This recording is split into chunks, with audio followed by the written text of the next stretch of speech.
जापानकै सबैभन्दा ठुलो ताल बिवा तालको छेउमा सिकाकेनमा आएको छु म।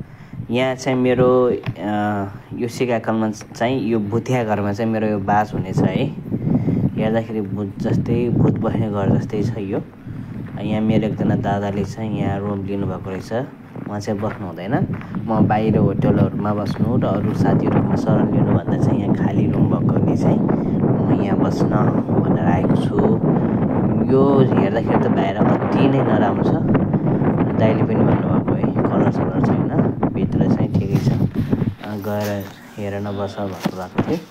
त्यो मैले चाबी लिएर आएको छु है। केही 2-4 दिन चाहिँ मेरो यहाँ बस्ने भन्ने कुरा छ। अब भित्र गएर बस्न लायक छ भने चाहिँ बस्नुपर्छ, छैन भने चाहिँ अब भाग्नु पर्ला नि। होटलतिर गएर भए पनि बस्नुपर्छ होला है। चाहिँ चाबी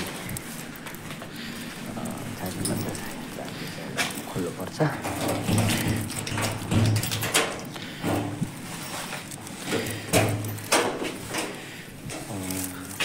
रुम चाहिँ ठिकै जस्तो छ है।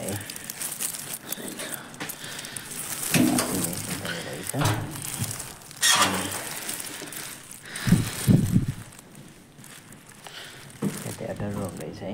एकजना दाइ पनि आएर बस्नुहुन्छ अरे यहाँ कहिलेकाहीँ। अहिले चाहिँ हुनुहुन्छ।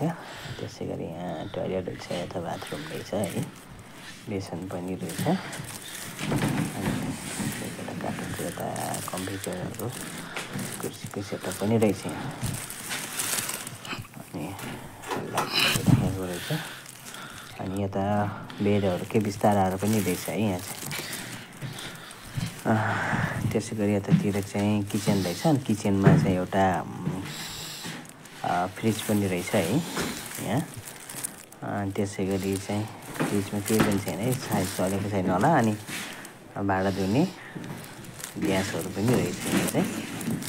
अनि यता एउटा कोठा रहेछ। समग्रमा चाहिँ यो हेर्दा बाहिरबाट हेर्दा चाहिँ जति नराम्रो भयो पनि भित्र चाहिँ त्यति नराम्रो चाहिँ रहेछ है। ठिक ठिकै रहेछ, बस्न सकिन्छ जस्तो छ है।